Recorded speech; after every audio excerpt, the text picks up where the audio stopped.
Muy buenas, bienvenido, bienvenida a World Media Podcast. Hoy te propongo un podcast completamente diferente. Es una ficción sonora, pero con una historia y un trasfondo muy importante. Dentro de la experiencia Elder, del Museo Elder, de la ciencia y la tecnología, abrimos página para hablar de diferentes asuntos relacionados con el museo, exposiciones que son temporales, pero también temas que no pueden pasar desapercibidos como el que te propongo en el día de hoy. La influencia británica en Canarias. Y lo vamos a hablar con Betty Burgess, que nos va a relatar cómo fue el paso de los británicos por el archipiélago en este podcast, como te digo, de un formato diferente que espero que te guste porque yo estoy tremendamente ilusionado, porque ha quedado muy bien. Ahí va.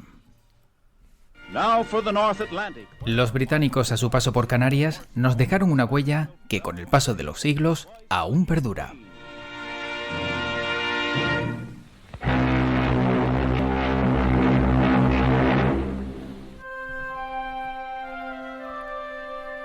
La influencia británica en el archipiélago revela lo importante que es poner en valor el patrimonio cultural y arquitectónico que estos visitantes dejaron a través de sus costumbres, religión o lenguaje, y que aún permanece entre nosotros.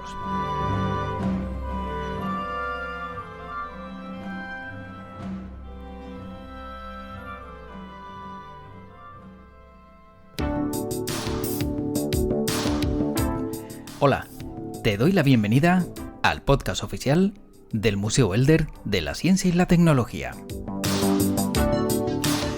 En este espacio vamos a conocer interesantes temas que despertarán tu curiosidad, como el que abordamos en este episodio, la influencia británica en Canarias, y del que nos hablará Betty Burgess, una mujer con amplios conocimientos del paso de los británicos por Canarias.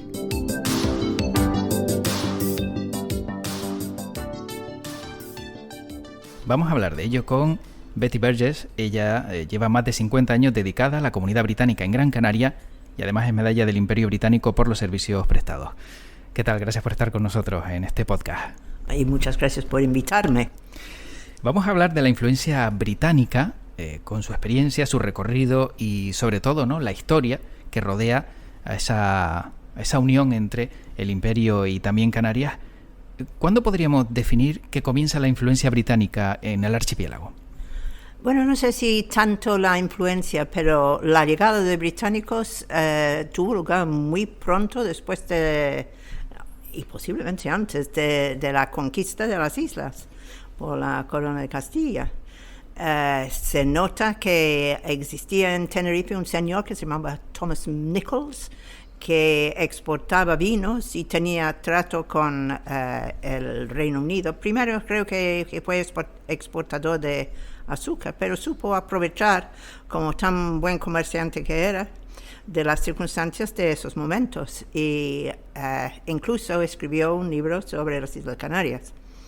Pero si queremos hablar de la influencia importante de los británicos, podríamos ir al principio del siglo XIX, cuando ya había una incipiente comunidad británica en Gran Canaria y en las otras islas, pues también.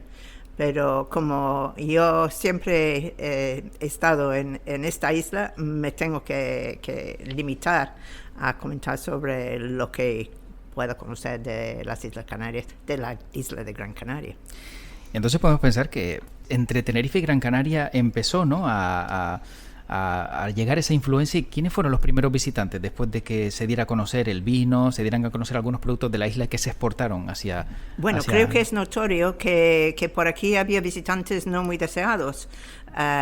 Vinieron unos que cuando uno estudia historia se consideran en el Reino Unido como héroes nacionales, que visto desde el punto de vista español y canario eran piratas. Conocemos pues el Drake y unos cuantos otros, Hawkins, los Wood, eran realmente personas que estaban a servicio de la corona británica, haciendo o medrando donde pudiesen y haciendo visitas indeseables para la gente canaria. Claro, también dependiendo de quién escriba la historia se cuenta de una u otra manera, ¿verdad? Hombre, es cierto, sí, siempre la historia no es una cosa independiente de las circunstancias y cada uno lo cuenta como lo vea. Pero aún así, incluso con esas visitas no deseadas, se empezó a conocer Canarias, ¿no? Dentro de lo malo también, entiendo que también tuvo su aspecto bueno porque se fijaron en el archipiélago y dijeron, mira todo lo que hay ahí, vamos a ver si podemos hacer algo. Exacto, sí, pero eso ya al principio del siglo XIX vemos que ya está establecida un cierto número de personas, los Houghton, los Wood, que habían llegado aquí en busca de algo. Y luego tenemos la historia ya archiconocida, creo yo, de James Swanston, que era un muchacho de 14 años que era nativo de lo que se llaman las tierras bajas de Escocia, cercanas a la frontera con Inglaterra, y su familia le mandó al Caribe, en realidad. Creo que allí tenían algún interés en caña de azúcar, y eso era el destino para un muchacho que con 14 años viajando solito parecía demasiado. Pero en fin, al llegar a la zona de la Bocaina, donde al parecer era notorio la presencia de piratas, su barco fue abordado por unos piratas americanos que esto no es como las series en la televisión que piensan que los piratas son gente de alguna forma noble, el salvaje noble o algo por el estilo, sino que son gente cruel, con intenciones malas, y que a mucha gente les quitaba hasta la ropa y las dejaban, cuando no los pasaron por el cuchillo, los dejaban mal parados o sobre un bote en medio del océano.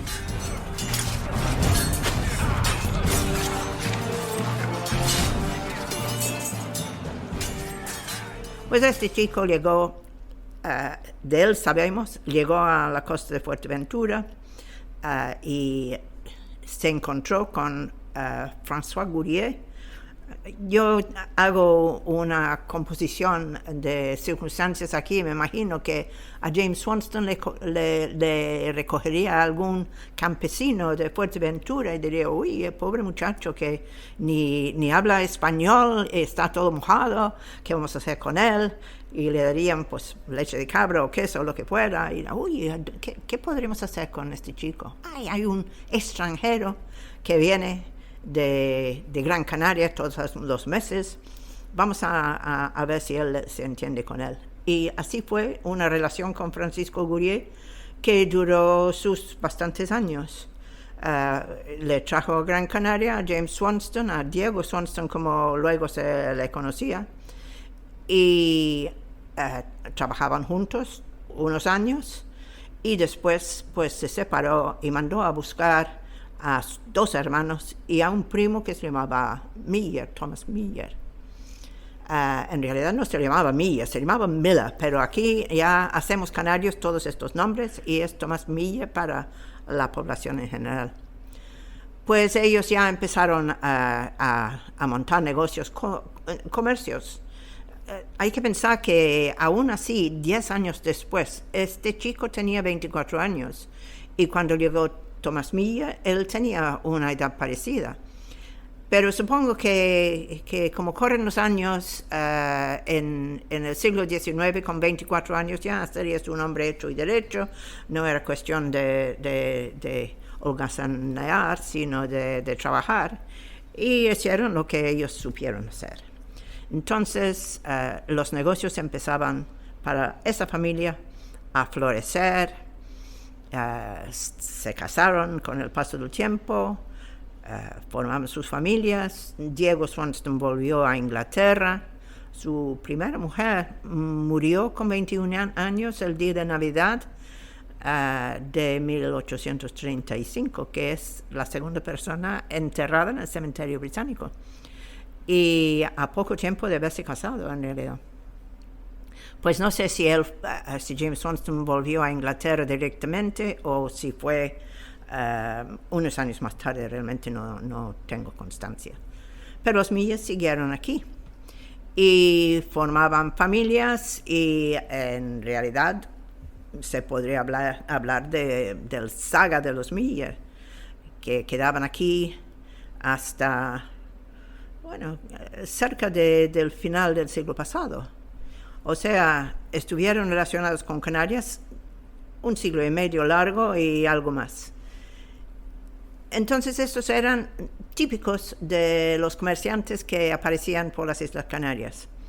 ¿Qué había que les atraían? Bueno, el clima era una cosa. Si yo soy un muchacho de 14 años, me encuentro en Canarias, donde hace sol, vengo de Escocia, me parece que sería bastante atractivo, ¿no? Y motivo para quedarse aquí en la isla, entre otras. Y luego supongo que empezaban a ver lo que faltaba aquí. Aquí faltaba, al principio del siglo XIX faltaba casi todo.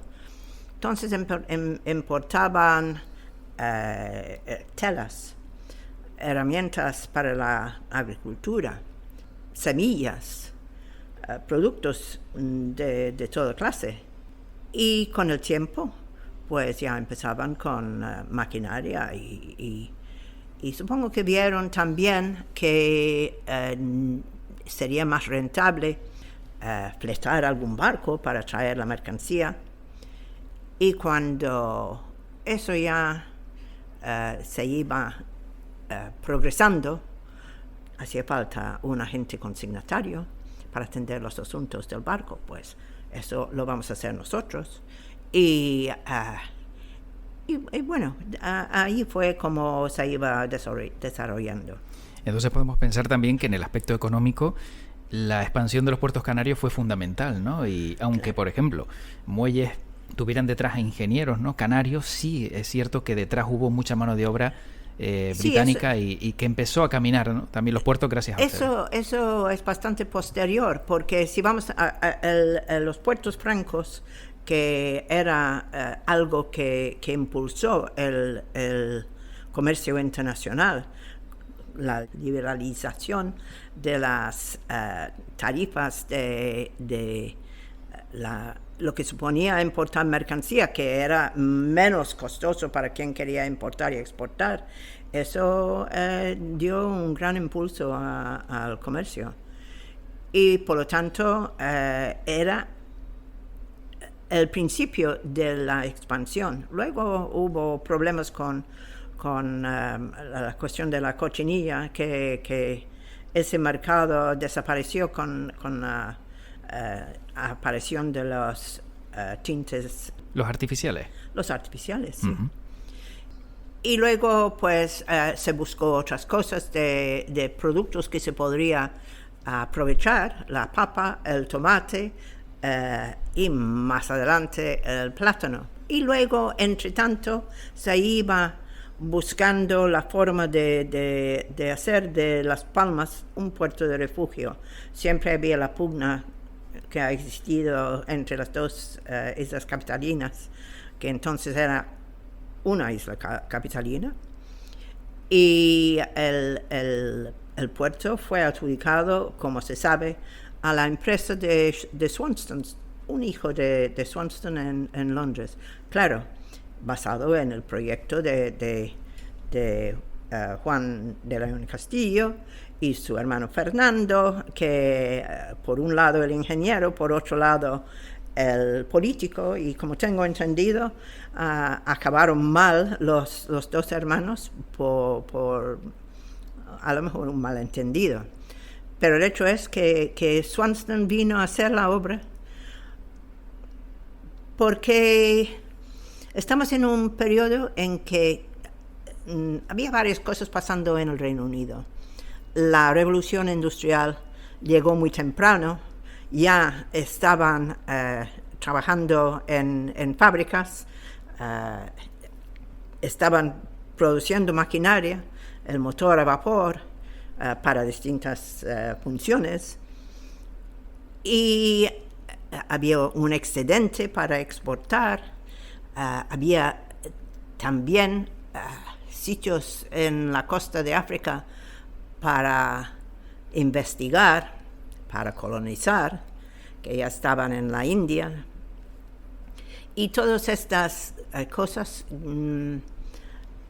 para las Islas Canarias fueron beneficiosas, porque estábamos en la ruta, estábamos en el sitio principal, el nudo de comunicaciones entre el norte de Europa, África Occidental, Sudáfrica, antes del Canal de Suez, a la India, y por otro lado a Sudamérica, donde los británicos, aunque nunca tuvieron intereses políticos, sí fueron muy importantes a la hora de poner vías de ferrocarril, tanto en Chile como en Argentina. Exportaban mano de obra y importaban de Argentina especialmente, pues granos y carne, de Chile nitratos. Y estos era un mundo que ya estaba moviendo mucho, y hay que tener en cuenta que después, al final del siglo XIX, el Imperio Británico ocupaba en el mapamundi algo como la cuarta parte de la Tierra, y algo como 22 o 3% de los habitantes de este mundo fueron bajo dominio de los británicos, por bien o por mal. Los británicos dejaron su legado, sus infraestructuras. Y si volvemos a lo de Swanston y el desarrollo del puerto, aquí no había mano de obra cualificada, había que buscar gente que tenía experiencia, y quién mejor que los ingleses, que ya habían tenido que poner puertos en todas sus colonias para que luego con los ferrocarriles llegaban y se marchaban con las mercancías ya manufacturadas y las materias primas que necesitaban para hacer esas manufacturas.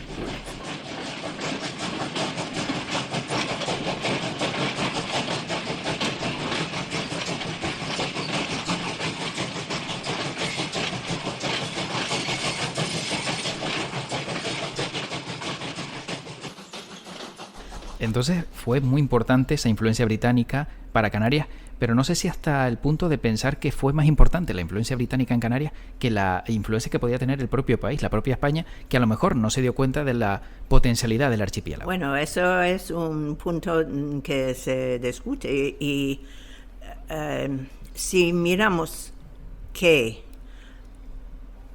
no había otro método de llegar a esas Canarias que no fuera por mar, que los servicios que prestaban los buques británicos en su propio interés no estaban mirando los intereses de los canarios por nada.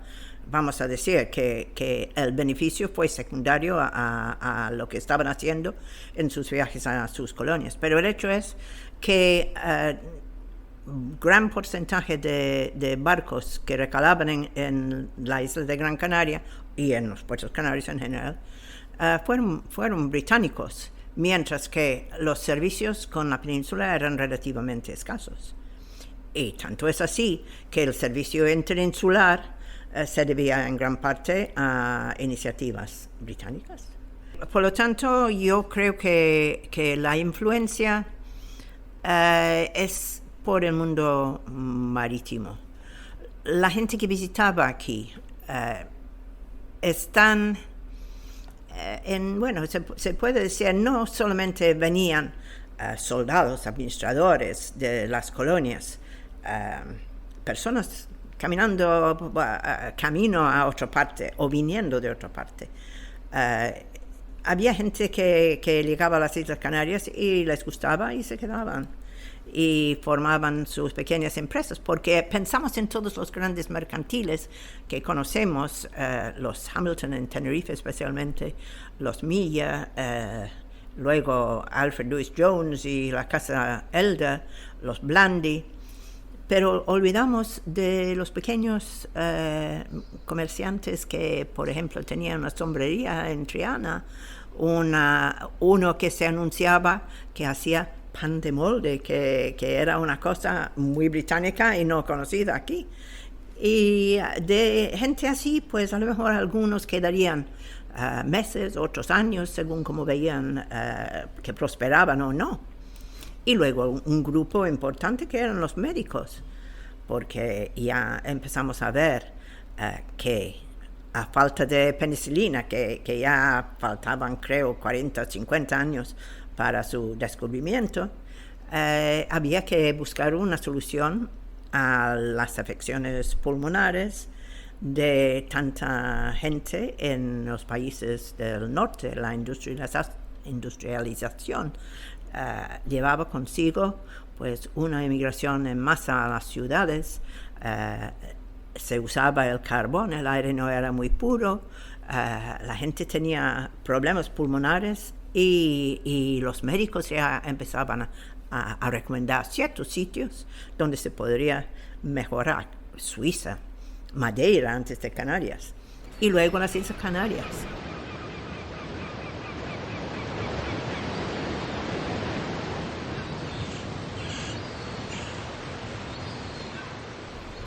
Y cada médico tenía su recomendación. Algunos decían, pues, Puerto de la Cruz, otros decían Las Palmas de Gran Canaria. Y así en Las Palmas se asentaron también médicos británicos, se abrió un hospital y se asociaba también con el Hospital de San José, pero el Queen Victoria Hospital, el mismo nombre indica cuando se fundó. Y había un servicio también para los marinos que también pasaban por aquí, se enfermaban y algunos murieron. Claro. Fue positivo, ¿no?, para Canarias la herencia victoriana, tanto como para pensar que Canarias era prácticamente una colonia inglesa, pero sin reconocimiento oficial. Tuvo una gran influencia, sí. Había una asociación con supongo, la oligarquía canaria también. Estos se quedarían aquí y me acuerdo de la historia de que el rey Alfonso XIII estaba muy preocupado por la suerte de las Islas Canarias, ya que oía que todo estaba escrito en inglés. Y claro, la pancarta de la obra del puerto, God Bless Our Work, eso tiene que haber levantado ampollas en ciertos círculos. Pero la población canaria le aseguró de su lealtad. Pero el hecho es que el gobierno central más o menos dejaba de lado a las Islas Canarias. Y en el aspecto religioso, ¿fue difícil el enfrentar dos religiones, catolicismo frente al anglicanismo? Uy, sí, bastante. Los británicos aquí pasaban por distintas épocas, según se llevaba o no, según las guerras entre los países. Como sabemos, a veces Reino Unido estaba aliado de España en contra de Francia o Alemania, y a veces pues se daba la vuelta al tema y eran pues enemistados, pues según las circunstancias políticas, digamos, que en España estaban muy asociados con las religiosas, se miraba mejor o peor a los británicos que estaban aquí. Y había épocas en que realmente la Inquisición hizo de lo suyo y obligó a personas afincadas a marcharse, so pena de prisión. Algunos fueron encarcelados por no asumir la religión, o la parte de la religión cristiana que es la católica. Y pues tuvieron sus dificultades, pero esto iba y venía según las relaciones entre los dos países. Pero luego también Hubo un problema adicional a la hora del fallecimiento. Se suele decir que una vez muertos todos somos iguales, pero no fue así.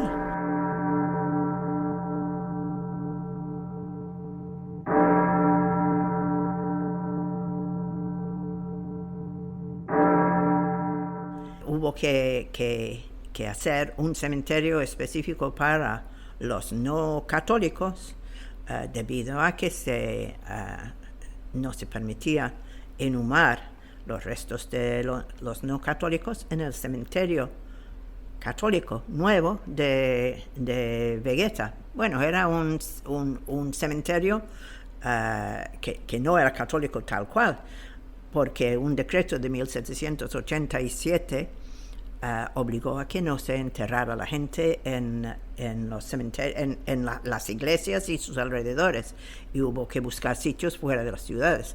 Pero claro, esa ley de 1787 entró en vigor en la isla de Gran Canaria, por lo menos en 1811, cuando se abrió el cementerio de Vegeta. En 1829 murió una señora, la mujer de un comerciante aquí, y le negaron la inhumación en el cementerio de Vegeta. Entonces, eso causó un escándalo y al parecer la señora acabó debajo de un árbol en las afueras de la ciudad.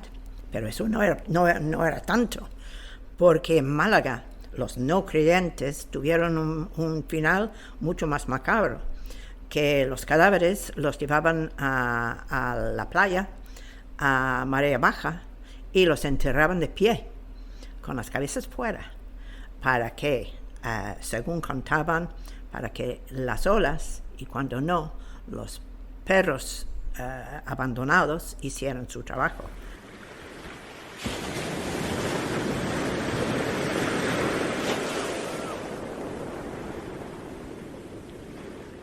Y claro, si tú eres un comerciante bastante bien aquí, piensas, sí, eso va a ser mi final. No. Entonces buscaron permiso al amparo de la ley para buscar un sitio fuera de la ciudad, y así lo establecieron en una zona que entonces era un descampado, San José, y ahí permanece ya todavía. Bueno, hay que dar descanso, ¿no?, a la persona que se va, y esa es la mejor manera. Claro. No enterrado en la arena de pie, que pone los pelos de punta, ¿eh? Sí. Bueno, sin embargo, cada vez que hablamos de la relación entre el Reino Unido y Canarias, siempre nos acordamos del turismo. El turismo también fue casi paralelo, ¿no?, a ese interés del imperio por sus puertos y por la economía canaria. Sí, nos tenemos que recordar que cuando ya eran barcos a vapor que recalaban aquí para habituallarse y a poner carbón para las máquinas, entonces hubo tiempo, 2 o 3 días, para que los pasajeros de esos barcos bajaron a tierra, y hubo excursiones. Y eso fue el turismo, el principio del turismo. 2 excursiones, pues a lo mejor te llevaban arriba a Santa Brígida, que sería muy bonito, o te llevaban a la playa de las Canteras, y también. Pero luego, hacia finales del siglo XIX, se vio que todas estas personas que iban a las colonias, les gustaba descansar cuando estaban camino a o de estos sitios. La costa oeste de África es un sitio bastante inhóspito. El clima de, por ejemplo, Sierra Leona, siempre se cuenta que es de los peores. Y me acuerdo de una señora que me comentó en un viaje en barco hace muchos años, que ella aparcaba su coche fuera de la puerta de su casa, esto es antes de control remoto, y en el camino del coche a la puerta para entrar se quedaba empapada. Dice que era un clima realmente espantoso. Entonces había mucha gente que se enfermaba, gente que moría camino o desde África, y se hablaba también de que esto era el camino. África era la tumba del hombre blanco, lo mismo que el camino entre Gibraltar hacia el sur estaba pavimentado de los huesos de la gente que moría en el viaje. Y mucha gente acabó al fondo del mar por esos motivos. Había muchas enfermedades, pero también la posibilidad, si conocían ya, con todo este tránsito, se conocía ya las Islas Canarias, se tenía una idea de que era un sitio bueno y soleado, agradable. No estaba demasiado desarrollado, pero sí tenía a finales del siglo XIX, sus nuevos hoteles. Porque también el señor avispado buscaba o encontraba una fuente también de prosperidad en poner hoteles que tenían la categoría que demandaba la gente que venía del norte de Europa. Y así tenemos primero, los hoteles de Quaini, que eran varios en distintos momentos. El Hotel Santa Catalina, que abrió sus puertas para la temporada 1890. El Metropole, no mucho más tarde. Un hotel que duró unos cuantos años, que primero se llamaba The Towers y luego se conocía como el Alhambra, porque tenía un decorado más o menos que recordaba Marruecos. Estos hoteles tenían lo que no tenían los anteriores, o sea, baños, agua corriente, posibilidades de deportes. En el Santa Catalina te alquilaba un caballo, un carruaje, podría ser a jugar al croquet.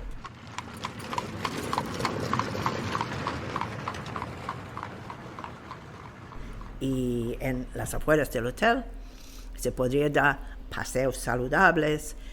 Y pues ese fue en esencia parte del turismo. Luego empezaban a venir estos enfermos que quedarían todo el invierno, o bien si tuvieron bastante dinero y tiempo suficiente, pues se quedarían en un hotel o alquilarían en algunos casos una casa. Y luego otra clase de turismo que tenía una especie de inclusive tour que les daba un viaje de ida y vuelta en un barco. A lo mejor el barco les dejaba aquí, seguía viaje hasta África Occidental, y a la vuelta les recogería, les llevaría a casa. Y tenían pagado ya un precio inclusive para quedar en un hotel 15 días o algo por el estilo. Y durante ese tiempo, pues podrían aprovechar para hacer una de estas excursiones a las montañas. Y hay muchas historias muy curiosas de esa gente, en realidad. Todo empezó, quizá también, como bien indicaba, por aquellos que se bajaron a dar una vuelta, ¿no? a hacer una pequeña excursión, y luego ya se le sumó, ¿no? El empresario listo que dijo: aquí no hay un hotel en condiciones, aquí hay que poner algo donde el que venga quiera quedarse. Eso es, justamente eso fue la cuestión. Sí, y los turistas fueron también en parte alentados en sus viajes por la cantidad de viajeros que dejaban libros de viaje, pero que eran como si fueran bestsellers en su momento. Y pienso muy especialmente porque el libro es una maravilla. El viaje de Olivia Stone, que aquí no cae demasiado bien porque se titulaba Tenerife y sus 6 satélites.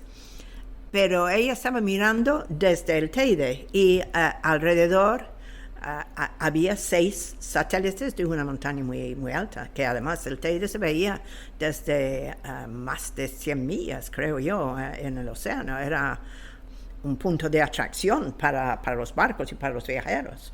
y vinieron numerosos viajeros y dejaban constancia del clima de Canarias, de la gente simpática y buena y sencilla, algunas cosas que no gustaban, pero en fin. Lo de Livingstone, que recorrió todas las islas, en caballo, en mula, en camello. Y me maravillo de que salió de Las Palmas de viaje, fue por la costa hasta la aldea. Imaginemos que la carretera de Agayete a la aldea hoy en día ya está más o menos en condiciones, pero no es fácil. Y esta señora de la aldea subió a Artenara, y de Artenara ya volvió y escribiendo todos los días su diario con sus impresiones de todos los sitios.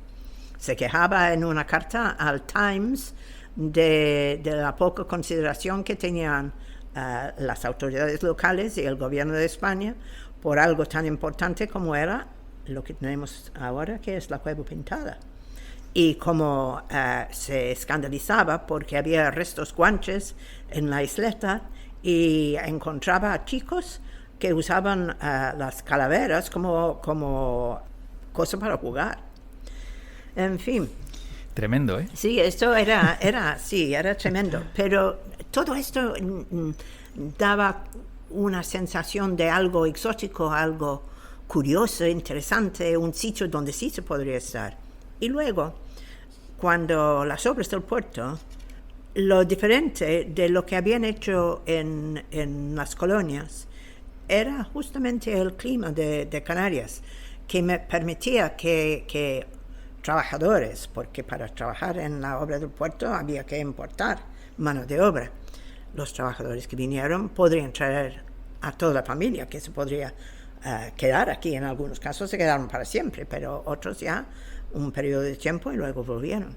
Así que las noticias sobre las Islas Canarias empezaban a extenderse por todo, creo que por todo el norte de Europa en realidad. Entonces, gracias también a todas esas noticias, al conocimiento del archipiélago, a la llegada de turistas, ¿se puede decir que cambiaron los británicos las costumbres de los canarios?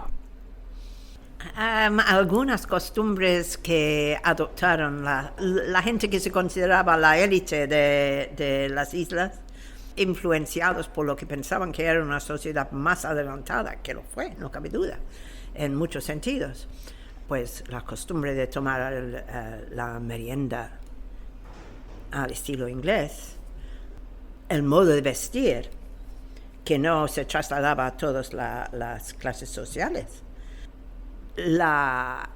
No sé si es afición o el deseo de aprender el idioma, el leer libros de escritores británicos. Supongo que no es una cosa que fuera muy extendida, pero supongo que algo de eso ha perdurado en el tiempo.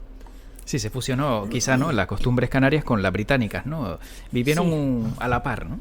Sí, en algunos casos se suele decir que los británicos eran muy suyos, no se metían, no se mezclaban con la población local, pero eso es parcialmente el caso, pero no del todo. Y ya tenemos nuestros escritores aquí, Alonso Quesada, que es muy mordaz su obra sobre los británicos, pero él también tenía sus motivos, porque trabajaba para una empresa británica, después de todo.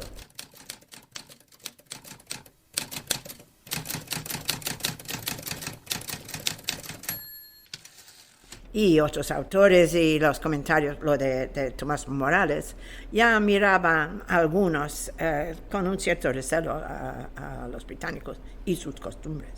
Lo que sí más perdurado ha sido el lenguaje, ¿no? Hemos adaptado muchas palabras, no solo los apellidos, sino también muchas de las palabras británicas, ¿no?, inglesas, que han quedado aquí y que el canario le daba su versión. Sí, algunas palabras son los que la gente reconoce como con origen inglés. Lo de las papas, ¿no? Los distintos nombres que se dan. Sí, la quinegua, con la King Edward. Quinegua, que es King Edward. Pullover. El pullover, sí. No sé cuántos de estos se usan en la península, porque hay algunas palabras británicas que realmente son bastante difusas por el país. Sí, pero el roast beef... el bistec, exacto. Sí, el bistec. Sí. El error del té de las 5, que no es el té de las 5 porque es el té de las 4. O sea que usted usa una hora peninsular para la hora del té. Y eso que aquí tenemos una hora menos en Canarias. Por eso. Curioso. Yes. Además de toda esta influencia, también la arquitectura, ¿no? Sufrió algunos cambios, ¿no? Por ejemplo, la calle Mayor de Triana se ven muchas edificaciones, ¿no? O muchos edificios del siglo XIX con unos cambios y unos modelos que a lo mejor antes no se habían visto en Canarias. Lo más seguro es que sí. Y hay algunas casas de Triana que han desaparecido desgraciadamente. Eran de una arquitectura notable. Los años 60 y 70 del siglo pasado eran los años de las demoliciones, creo yo. Pero ahora, afortunadamente, hemos aprendido que la arquitectura del final del siglo XIX tiene su mérito y su valor, y hay unos edificios preciosos. Y me gusta la idea de que, por ejemplo, lo que era la casa de los Miller, y no puedo hablar de otros, esa sí que sé cuál era, se convirtiera en una tienda. Y era una casa muy especial, porque por delante tenía la tienda, por detrás tenía su almacén, y encima de eso estaba su vivienda, que al parecer era una vivienda de bastante categoría. Y ellos tenían también su finca, Las Magnolias, arriba en Tafira. Pero la parte de la ciudad que más cambió por influencia británica, supongo yo, aparte de partes de Tafira, era lo que se llamaba los Arenales o las Alcarabaneras, que es lo que conocemos hoy en día por Ciudad Jardín. Y allí, pues, entre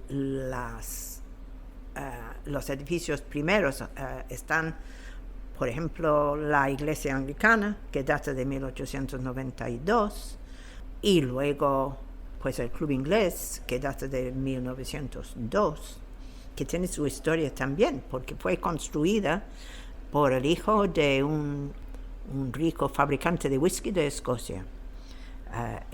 Se conocía como la Casa Brown.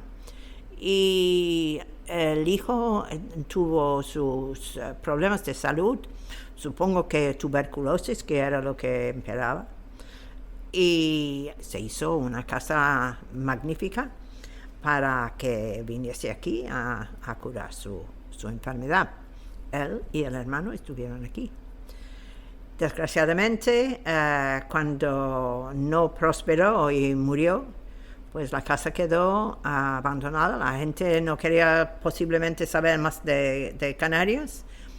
Y la casa, que había sido en un solar que le había dado Alfred Lewis Jones, Alfredo Alejones, como desgraciadamente se conoce aquí, el terreno fue de él, cedido. Eso pasó otra vez a el de Dempster. Y el de Dempster primero lo alquiló a lo que era el Club Inglés, y al final pues lo vendió.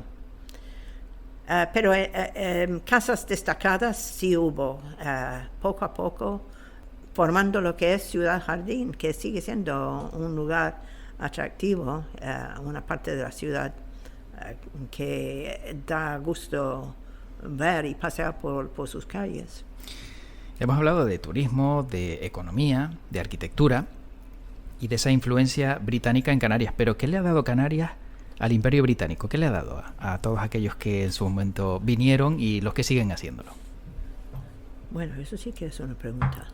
¿Qué le ha dado las Islas Canarias? Bueno, ha dado bastantes de sus hijos, porque muchos canarios han emigrado al Reino Unido, muchos han estado trabajando y formando familias y desarrollando sus negocios en el mundo de las frutas, la exportación del tomate, del plátano, de las papas, ha dado también un lugar de descanso sin par, porque no creo que haya muchos sitios en el mundo que tengan las cualidades que tiene Canarias. Primero, gente por lo general amable, tranquila, que eso sí que es muy importante, que no quieres ir de vacaciones o a afincarte en un sitio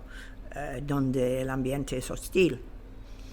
Tiene su incomparable clima, tiene sus infraestructuras, su hostelería, que en parte ya pues en ciertas zonas de la isla está desfasada. Las playas son inconmensurables.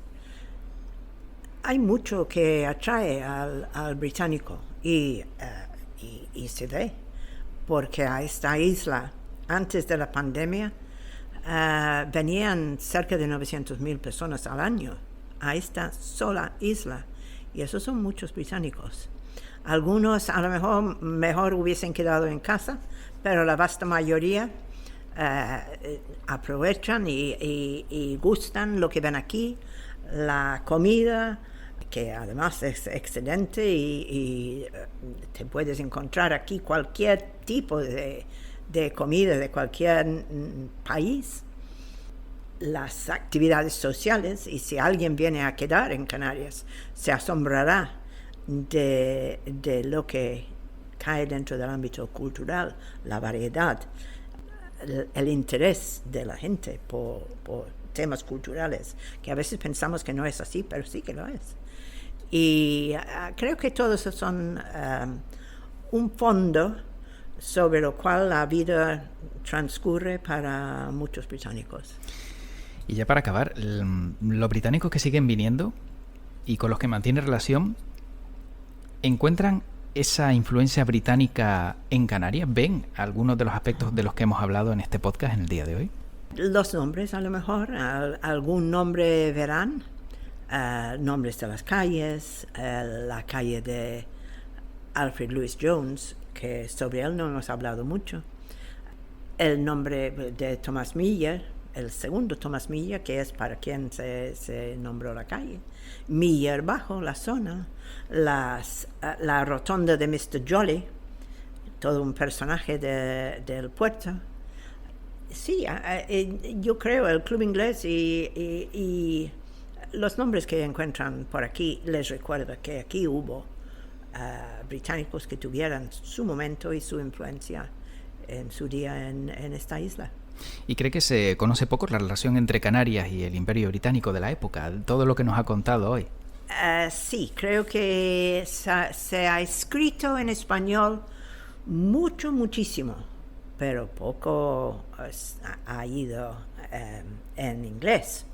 Aparte de esas viajeras, que eran mayormente mujeres, no, eso no es exactamente, pero sí creo que en su mayoría británicos del siglo XIX, no se ha escrito demasiado en inglés sobre lo que son o han sido los británicos para Gran Canaria, o para las Islas Canarias en general. Entonces en Canarias sí sabemos cómo fue esa influencia, pero en Reino Unido no, para los británicos en Reino Unido creo que no, pero es algo que hay que cambiar. Una deuda pendiente, ¿no? Una deuda pendiente, sí. Pues agradecemos a Mrs. Betty Burgess que haya estado con nosotros en este podcast, que nos haya ilustrado con todos esos conocimientos y la verdad que también con esa buena memoria. Pero estoy seguro de que con lo que hemos hablado, como decíamos, turismo, economía, los puertos, la relación entre unos y otros, la persona que está escuchando este podcast por lo menos sabe un poquito más de cómo fue esa influencia de los británicos en Canarias, y esperemos también que algún británico que lo escuche y que entienda el español también le llegue este mensaje. Habrá que hacerlo en inglés. Habrá que hacerlo en inglés. Bueno, muchas gracias. Thank you very much. Thank you.